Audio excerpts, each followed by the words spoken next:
I'm recording this video and I haven't had breakfast or lunch, so I'm really hungry. Hi there, I'm Brenda, aka Khumphet. Welcome back to the channel. It's been a while since I've done a sit-down video with y'all. If you follow me on my Instagram, you would have seen that Jason and I did get married this past May, and I've been talking constantly about doing some wedding content, specifically about how much our wedding cost. I'll be honest, I held off a bit because I was a little bit worried about how the information would be perceived, and maybe a bit more than what people would typically spend on their wedding. But you know, I did come to the conclusion that what happened, the wedding weekend happened. Jason and I both enjoy it. We don't regret it at all. So this video is really just to help brides and or grooms plan their wedding, and hopefully this information will be helpful to somebody, and it just gives a bit of a perspective on how much things could cost. So that's just what this is here for. So let's just do it like that. So I am very 2016 YouTube era. It's all natural lighting, so if there is any issues with lighting in and out, I apologize in advance throughout the video. So I do have all my notes. I took about a day or two to kind of consolidate the main things we spent on the wedding. I'm more than happy to share what our total was in general, meaning I kept track of every single little thing we purchased for the wedding, and that kind of gave me my grand total. But I will only be talking about the main things in the our wedding video, such as the venue, our dresses, and etc, etc. That's just what it is. I'm more than happy to share a bit more if you have any other questions. Alright, before we get into the nitty-gritty, I just want to preface, as stated, Jason and I do not regret our wedding at all. We really both enjoyed our weekend a lot. I just want to preface that if you are the type that feels weddings are ridiculous and and your point of view is I would rather spend it on such things like a house and stuff like that, totally okay if that is your point of view, but just know that this wedding video might not be for you. I'm mainly doing this to help folks kind of look into what their wedding could cost, specifically if you're looking in the Yosemite area, because that's where we had our wedding at. Let's get started. So I want to bring up our entire kind of wedding timeline really, and I'm going to quickly run through this. Jason and I did get engaged in 2019. I did tell Jason that I would prefer to get married, you know, no later than 2 years after us getting engaged. So that was the original timeline we were working on.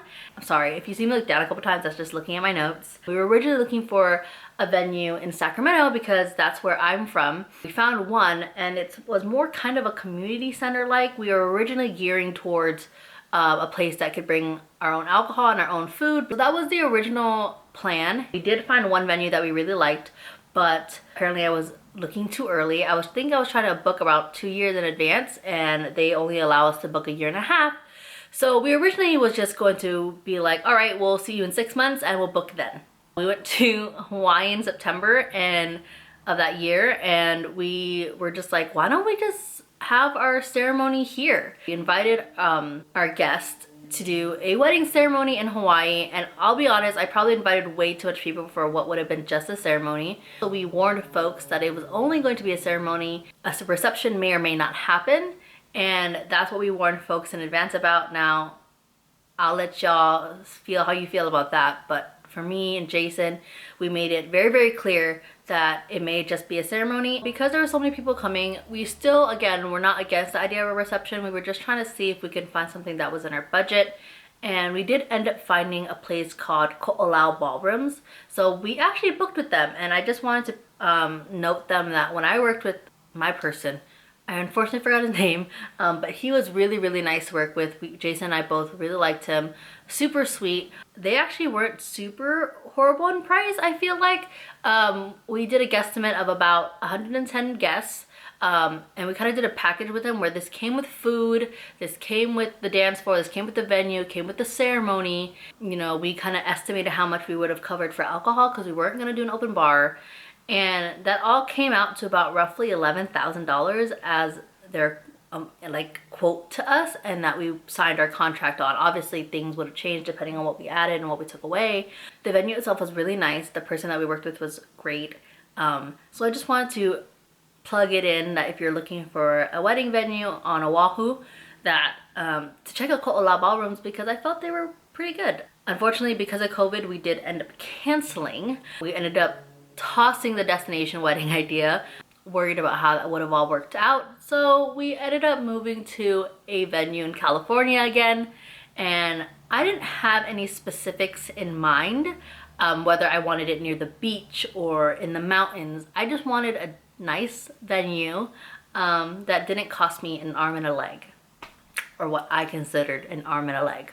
So I did end up researching a decent amount of venues. California did end up coming out to be more expensive than Hawaii, mainly because of like service fees and taxes. That's where we found ourselves at the Pines in March of 2021, and we fell in love with the venue, fell in love with the team there, and we ended up booking in March of 2021 for a May 2022 wedding. The Pines Resort in Bass Lake, so it's about technically from the entrance of Yosemite about 30 minutes, but to actually get to the valley about an hour and a half of Yosemite. So it's pretty nearby. There is stuff to do if you want to make it a weekend thing, which is what we did. Due to personal reasons, we did end up eloping in August of 2021, but we already had the wedding booked. We put down a hefty deposit, which I will get into. We of course kept the wedding, and I don't regret that whatsoever. We had a blast. That's just how that worked out there.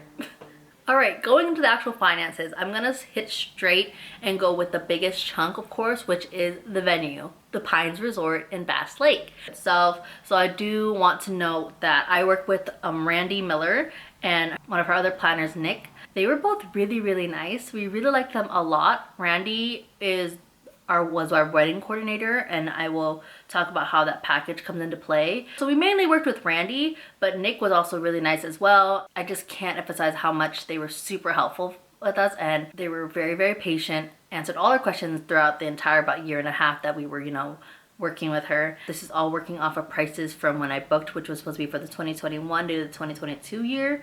So I just want to say that these might be outdated numbers, but it might give you a general idea. When we first booked the Pines, we actually chose the second to highest package that they offered, and the package actually doesn't include food, so we'll get into that.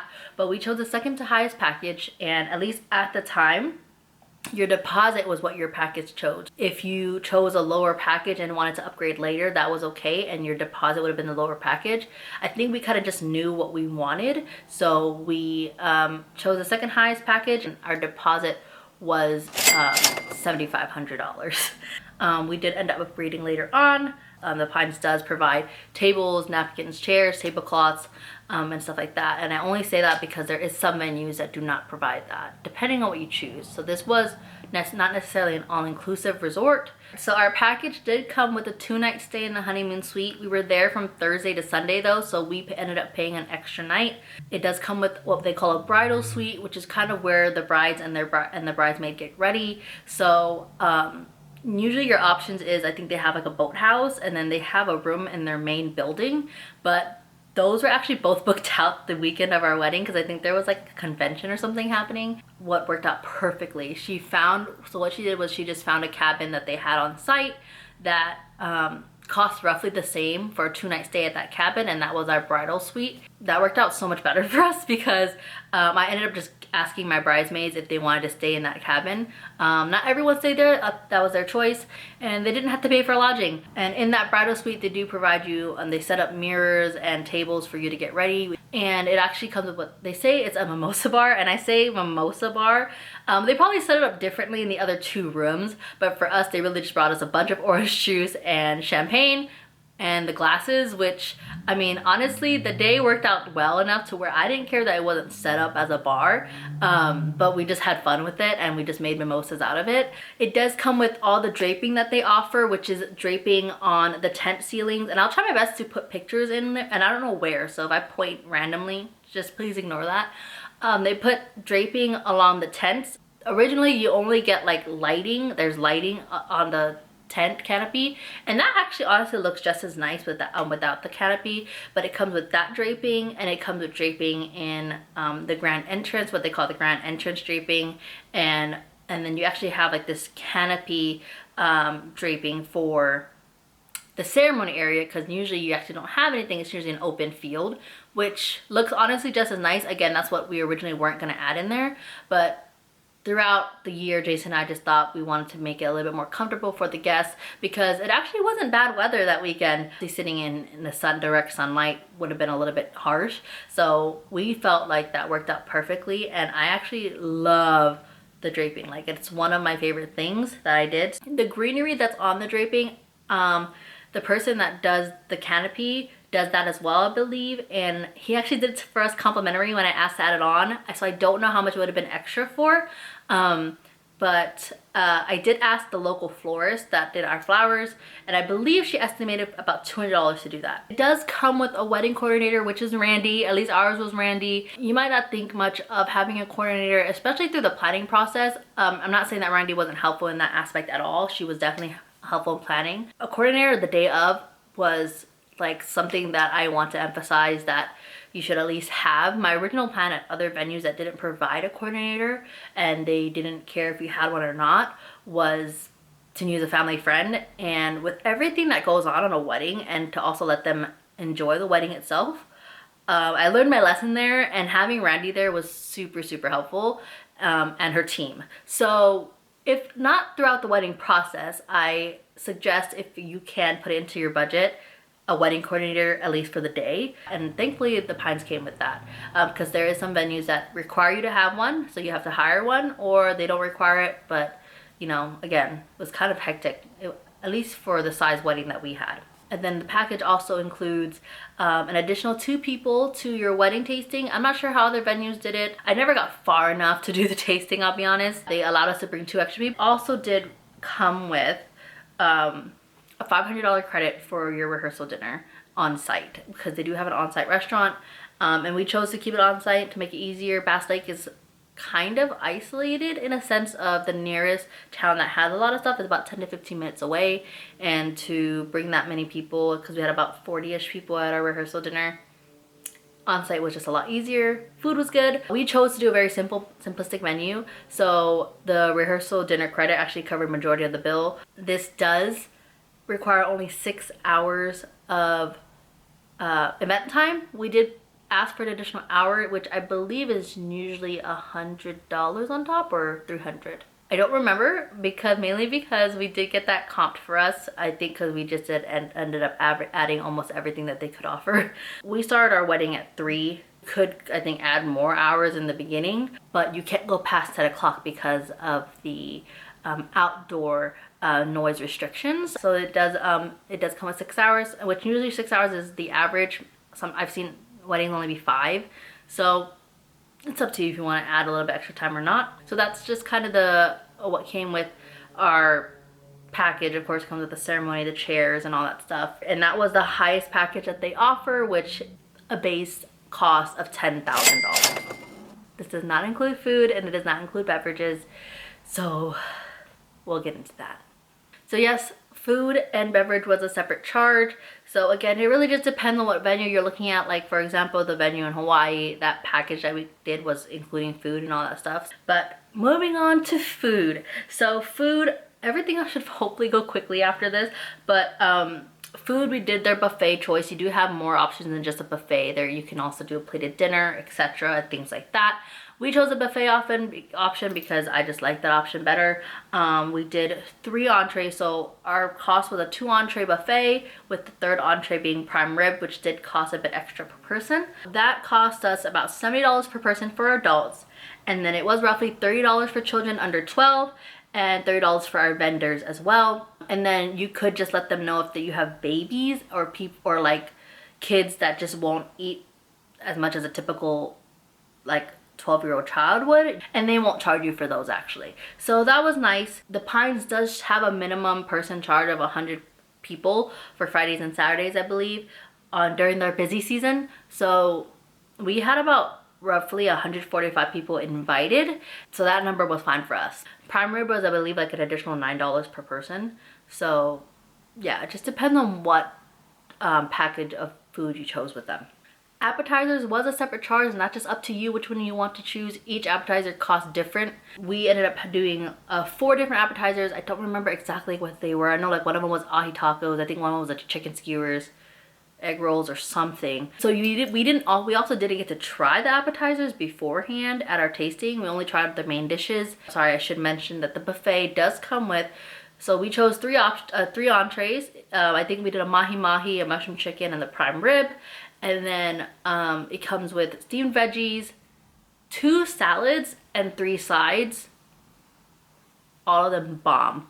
Like, it's gonna sound biased, but like probably some of the best wedding food I've had. I said it. We just did 12 orders of appetizers. We originally, I think we were going for 16. Randy was being nice and saying historically that's a lot for your number of people, and she was just being really nice to kind of save us some money, I think. I just will say it here that if you like know your family, you know their friends, just trust your gut. And I teased Randy about it at the end because unfortunately it wasn't enough appetizers. I'm not gonna call out who, but I saw someone making like nachos with the wonton ahis, which you shouldn't be doing with appetizers. But so just like know your gut. If you know your family, know your friends, and you want to cough out the extra money, then yeah, just order the extra appetizers. I think I should have done that, but I teased Randy about it in the end, and we joked about it, so totally fine, because I know that her heart was just trying to save us some money, and I appreciate that. So thank you, Randy. And then the only thing additional for food was, you don't have to do this, but we did. We asked if there could be like kind of like a snack food at the end of the night. And we chose to go with fries. We just ordered fries for about 70 people for the end of the night because we assumed that everyone was gonna stay. I'll be honest, a lot of people forgot about it. Like, we forgot fries were coming out. I wouldn't say I wouldn't do it again because it was nice to, like, of that idea to have kind of that end of the night snack. I know folks can get hungry, especially after dancing and drinking, so I don't regret adding the fries, but it was kind of funny that we did forget about it. But we had one of our friends like drunkenly feed everybody fries. She was one of the reasons why we remembered, actually, so thank you, Lena. Shout out to you.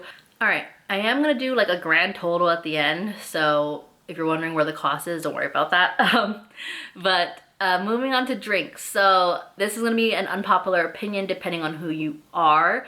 Again, as mentioned, my family does drink a decent chunk. Pines had a decent selection of alcohol, a lot. It was actually a lot, and it's really just dependent on what you want to provide, whether you want the low shelf alcohol or the high shelf, or only serving beer and wine. They were very, very accommodating to what you want to do. So I think my way was a little bit confusing, but they made it work, and I really, really appreciate that. So to save money, we didn't necessarily do an open bar. What we did was we did have a signature cocktail. We did a Mai Tai named after Yoshi because Yoshi was unfortunately not at the wedding, and that was our signature cocktail. It didn't cost us any extra to have it, mainly because, again, we didn't do an open bar, but they just charged us accordingly. And we asked if we can do a combination of a couple things. So we asked if we can do the first hour of our cocktail hour to do complimentary signature drinks for everyone. And the way that they did it was they just charged a certain number beforehand, and I didn't realize that that was how it was gonna work, in a sense of I thought that once we passed that number they would just keep charging us for the first hour. But Randy did have to come up to us and confirm that we want to keep charging, because that first, like, I think she charged like 30 drinks gone in like 10 minutes. So that was funny. Obviously, I appreciate that she did want to confirm with us first. We did end up doing free signature drinks for the first hour, and then we provided 2 drink tickets to every adult that attended the event, and they can use that at the bar for any drink at the bar. We covered soft drinks because our package did only come with free water, coffee, and tea, and juice, I believe.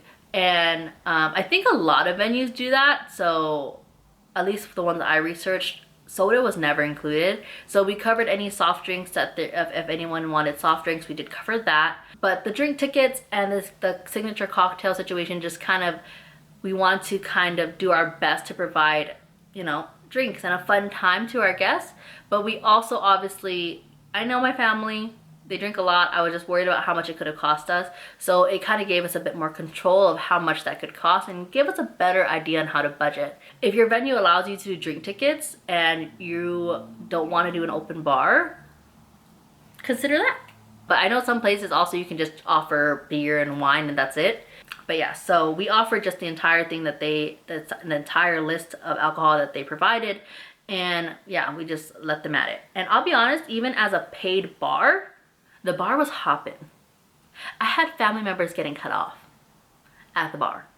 And no one complained. Everyone had a good time, and everyone appreciated that even some drinks were being served for free. I know there's some folks who they're like open bar or nothing. I'm sorry. I had to cut some costs somewhere. There had to be a sacrifice somewhere. So everything I just mentioned is what the venue itself takes care of. Flowers and cake and stuff will be separate, will be a separate charge. So the grand total of what the venue cost itself would be, which honestly I feel like everything else you could just do on your own if you really wanted to, but anyways, the grand total of our food, our package, so the night stay, our, you know, the $500, you know, all that stuff, the drinks and the buffet amount, the grand total came out to be $25,037.77, which I thought wasn't too bad. It wasn't too bad because other than like providing some stuff in the Hawaii cost, that didn't include flowers either. So I think it wasn't horrible. Now, is this some people's budget for a wedding that itself? For sure. But we did save up for this ourselves. We paid for it on our own. And we had a good time. And again, I can't emphasize enough how helpful Randy and her team was. Yeah, so that's how much the wedding cost for the venue.